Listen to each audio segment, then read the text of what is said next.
de votre journal d'information sur la première. Yarana, merci de nous rester fidèles. Voici les titres. La Shiseido Tahiti Pro est lancée 10e et ultime manche de la saison. Cette étape accueille 36 compétiteurs, dont 5 Polynésiens. Direction la Côte Basque pour 3 étudiants. Leur avenir, ils le voient dans l'aquaculture. Faute de structure scolaire, leur ambition les pousse à quitter le pays. Où en est alors le projet de créer une université de la mer? L'eurodéputé Éric Minardi nous en dit plus dans quelques instants. Il est notre invité ce soir. Et enfin, 11 ans plus tard, les agriculteurs sont recensés. 7500 exploitations seront passées au crible. À quoi serviront ces données? Réponse à la fin de cette édition. Une cérémonie d'ouverture placée sous le signe de la culture. 200 personnes ont assisté à la cérémonie d'ouverture de la 22e édition de la Shiseido Tahiti Pro. Compétiteurs, officiels et habitants. Les mots d'ordre de la compétition, respect et humilité. Le reportage a été à Hupo de Maruki Duri et Ar-Ihwetif Afana. Une cérémonie du Rahiri pour signifier le respect entre compétiteurs avant le lancement des hostilités. La Shiseido Tahiti Pro se présente sous les meilleurs auspices. À partir d'aujourd'hui, et cela jusqu'aux Jeux Olympiques de Paris 2024, Te Ahupu'o sera la capitale du surf mondial. Je pense que c'est très spécial, incroyable. Qui aurait cru que Tahiti accueillerait les Jeux Olympiques un jour? Personne. Mais on emmène les JO à Tahiti pour le surf, donc je suis très heureux. C'est la première fois que je viens à Te Ahupu'o aujourd'hui. Je suis allé plusieurs fois à Huahine, j'ai surfé Ta'apuna, à Reatea, mais jamais ici. Donc je suis très heureux. Et pour cette dernière étape de la World Surf League, avant les finales, décisives pour les titres mondiaux, seuls les meilleurs athlètes du circuit sont présents. Parmi l'élite, 5 Tahitiens, 3 hommes et 2 femmes, Mihimana Brai et Aylan Vast, invités pour leur première compétition du WCT, suite à des forfaits de dernière minute, vivent un véritable rêve éveillé. On m'a dit que Betty Lou elle était blessée et après on n'a pas eu de nouvelles de ce qu'ils allaient faire, de ce qu'ils allaient décider et d'un seul coup ils ont envoyé le mail comme quoi ils me prenaient pour le CT. Donc, ouais, et comment c'était... Franchement c'était une surprise, je ne m'attendais pas du tout à avoir ce mail là à ce moment-là dans la soirée et du coup c'était vraiment une grosse surprise et bonne nouvelle. Je suis super content, c'est une bonne opportunité et avec tous les autres Haïtiens là, on va tout donner pour représenter Tahiti et la France pour ma part, en vue des JO Paris 2024 l'année prochaine. Et voilà, on va se faire plaisir surtout. Hein.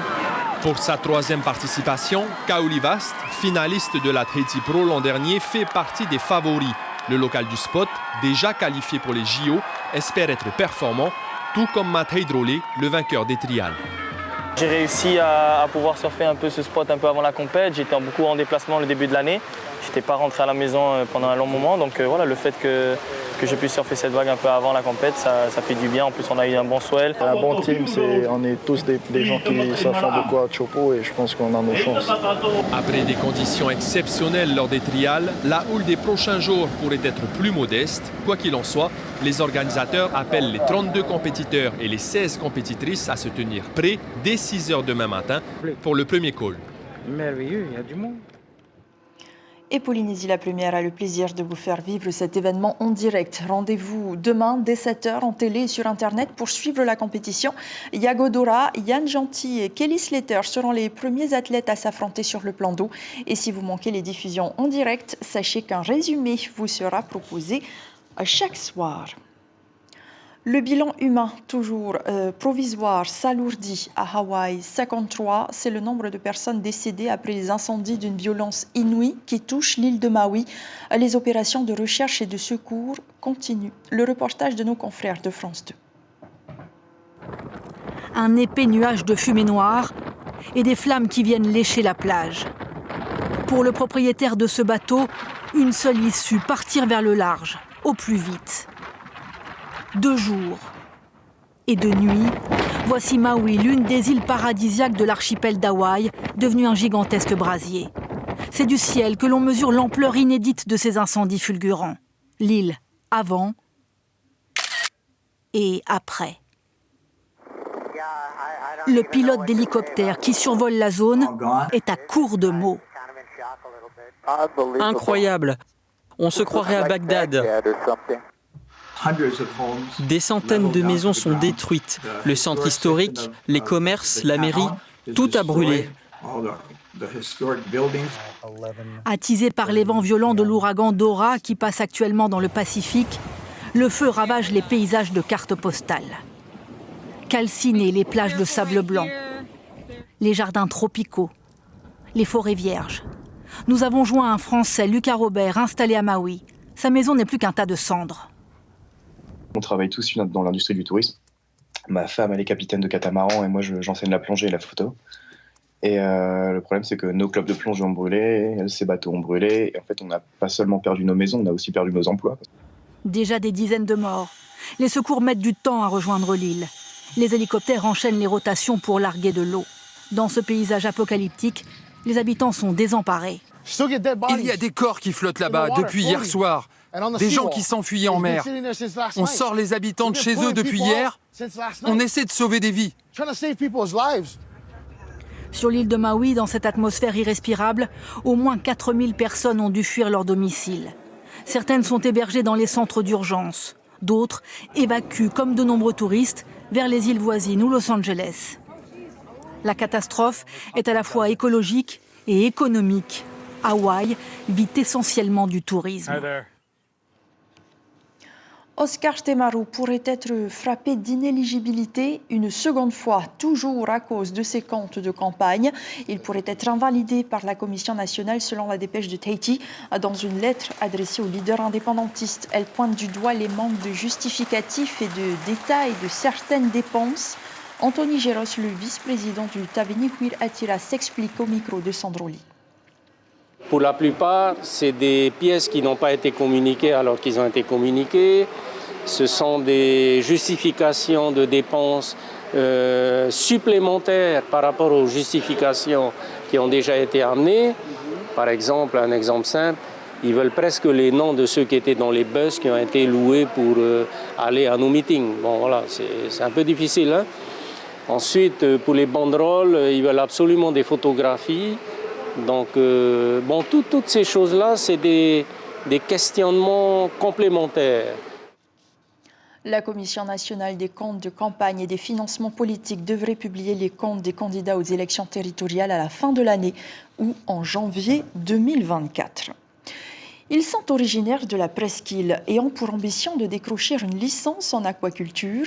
Ce sont 3 nouveaux bacheliers du lycée agricole John Doom. Et pour réaliser leurs rêves, il faudra faire quelques concessions, à commencer par quitter famille et amis pour s'installer dans le sud de l'Hexagone. Rencontre signée James O et Jérôme Lee.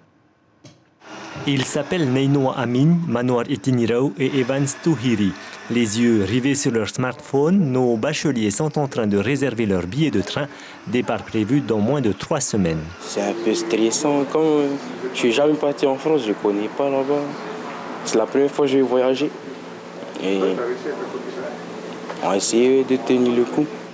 En réalité, aucun des 3 n'a déjà mis les pieds en métropole. Neinoa se prédestinait à un métier dans la restauration, mais tout a basculé lors d'une simple visite. D'abord, je voulais faire de la cuisine, au lycée hôtelier. Mais j'ai découvert ce lycée en 3e. On a découvert le lycée. Et ça m'a beaucoup plu, ce qu'ils ont proposé, tout, travailler le poisson.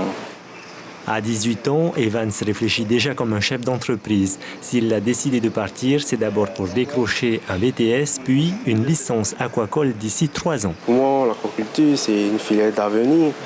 Donc, c'est à peu près c'est une des seuls moyens qu'on a pour être sûr, pour avoir du poisson dans le futur. Continuer à manger parce qu'il y a la surpêche, le nombre d'habitants qui continue d'augmenter. Et voilà, du coup, c'est une bonne alternative aussi pour la pêche. Et voilà, ça va aussi permettre de diminuer les importations du pays. De son côté, le directeur de l'établissement se félicite de la décision de Neinoa, Manoar et Evans de poursuivre leur cursus en métropole. Les élèves ont suivi ce qu'on appelle Parcoursup, donc ils se sont inscrits sur Parcoursup et ils ont été admis sur Parcoursup. Je suis à aucun moment intervenu dans leur phase d'admission. C'est après que j'ai su qu'ils étaient tous les 3 pris en BTS aquaculture dans un établissement que je connais, qu'on a commencé à prendre les contacts avec le directeur et qu'on a commencé à préparer leur départ pour la France. Inauguré fin 2018, le lycée agricole John Doom propose 2 formations professionnelles, un bac pro bio-industrie de transformation et un bac pro aquacole. Le bac, c'est une première étape où ils prennent goût au secteur, ils ont une expérience professionnelle, mais il faut continuer les études. Et ce que je pousse les élèves, c'est vraiment, il faut qu'ils reviennent et qu'ils soient cadres et qu'ils pilotent après des fermes et que nos Polynésiens puissent piloter des fermes pour développer le secteur de l'aquaculture. Malgré la séparation avec leurs familles respectives, nos 3 mousquetaires sont déterminés à prendre l'avion le 26 août prochain. Construire une université de la mer est donc plus que nécessaire. Eric Minardi, Yarana. Yarana Yada, Yarana à toute la Polynésie et à tous ceux qui nous regardent. Et merci pour cette invitation. Merci d'avoir répondu favorablement à notre invitation. Alors ce projet, vous en aviez fait la promesse de le porter au Parlement européen. Concrètement, où est-ce que ça en est aujourd'hui? Alors nous travaillons, déjà c'est un projet que nous avons donc dans nos tiroirs depuis 2007, depuis la création du TENATI, Rassemblement National. Et nous le portons donc actuellement grâce au fait que je sois député européen au Parlement européen.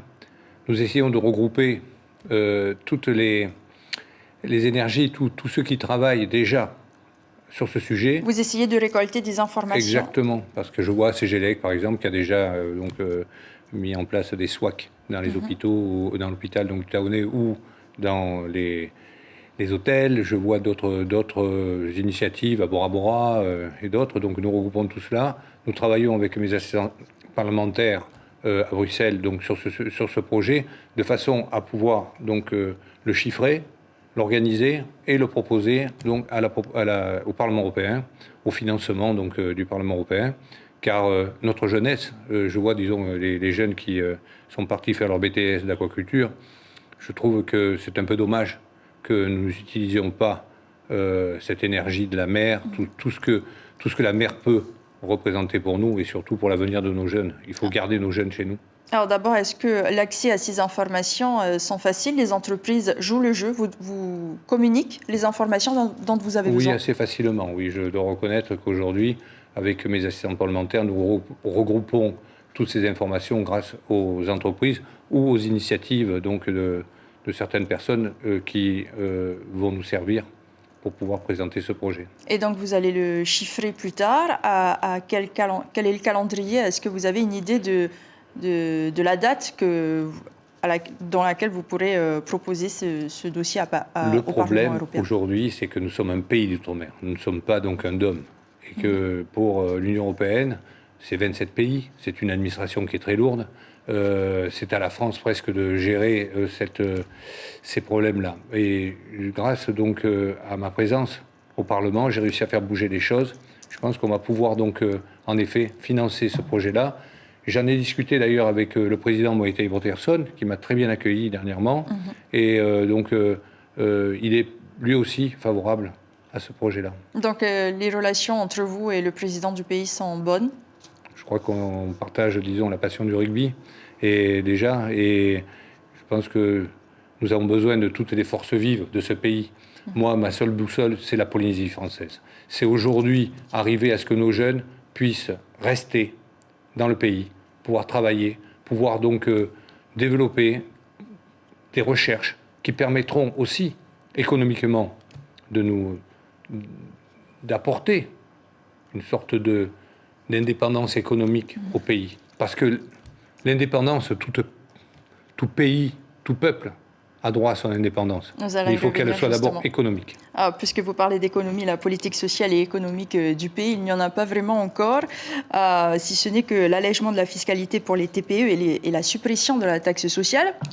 Selon les commerçants, cela ne fera pas baisser les prix. Est-ce que ce n'était pas trop précipité, selon vous, pour vous qui êtes dans le secteur économique? Je pense déjà qu'avec les augmentations des matériaux, des produits alimentaires et l'inflation, on doit récupérer suffisamment de taxes à l'heure actuelle pour compenser ces 9 milliards de cette taxe ou TVA dite sociale qui, pour moi, n'était pas une TVA et nous étions contre ce projet. Donc vous dites que les taxes qui sont actuellement en place suffisent pour combler les 9 milliards pour l'année prochaine? Je pense qu'elles devraient suffire, oui. Le gouvernement va se rendre à l'ONU aussi en octobre. Il attend le représentant de l'État à la table des discussions. Qu'est-ce que vous pensez de la volonté du pays d'aller davantage vers l'indépendance? Je vous l'ai dit tout à l'heure, tout pays, disons, a le droit de demander son indépendance. C'est logique, toute population. Est-ce que l'État va s'asseoir à côté donc, de notre représentant à l'ONU? Je n'en suis pas certain. En ce qui nous concerne, nous sommes aujourd'hui, donc depuis que nous existons avec Tenati, nous demandons à la France de reconnaître les essais nucléaires et les retombées radioactives, d'indemniser les familles qui ont été touchées par ces retombées nucléaires et d'indemniser aussi ce que la CPS a investi pour tous ces malades. Car il n'est pas normal aujourd'hui que ce soit la population polynésienne qui paye pour tous ces malades. Et ils existent. Et vous allez soutenir donc la démarche du pays? À soutenir.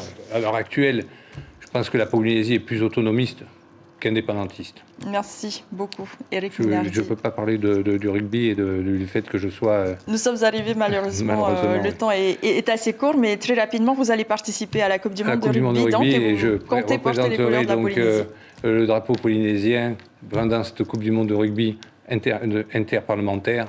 Et je suis très fier de représenter, disons, la Polynésie en tant que joueur. Merci beaucoup, Éric Minardi, d'avoir répondu à nos questions ce soir.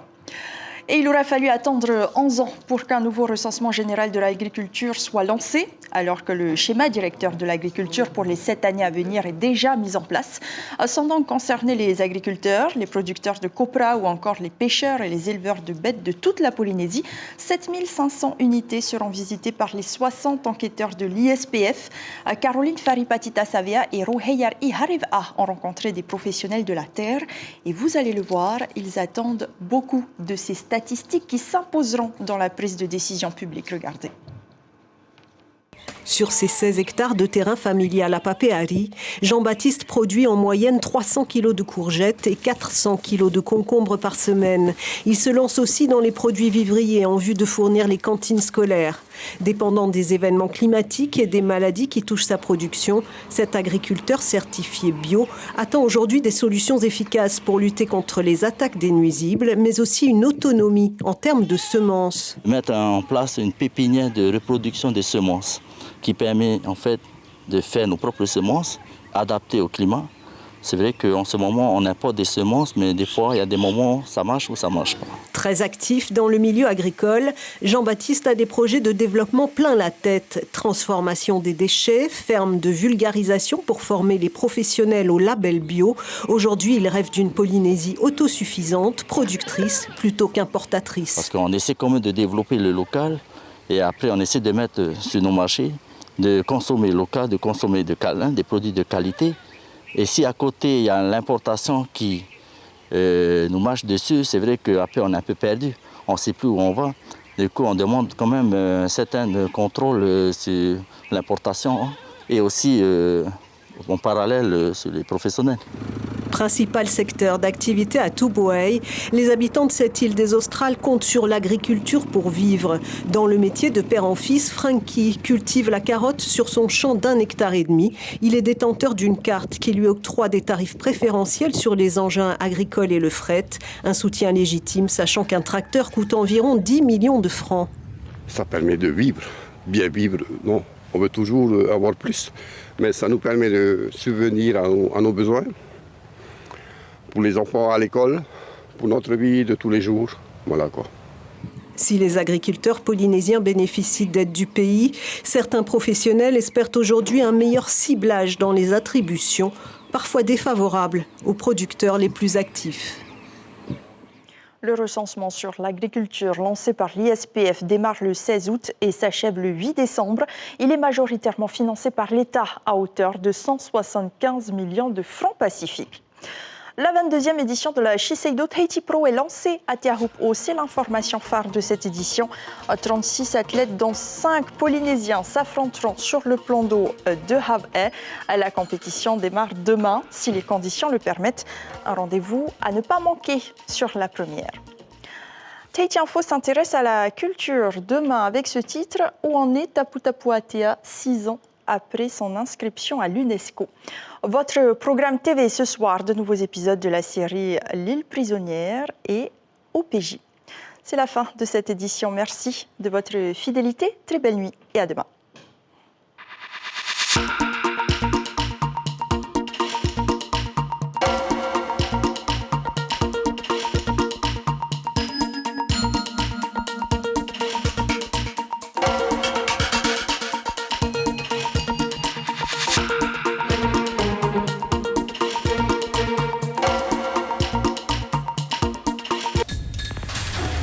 L'information en continu sur Polynésie la première, Internet et réseaux sociaux.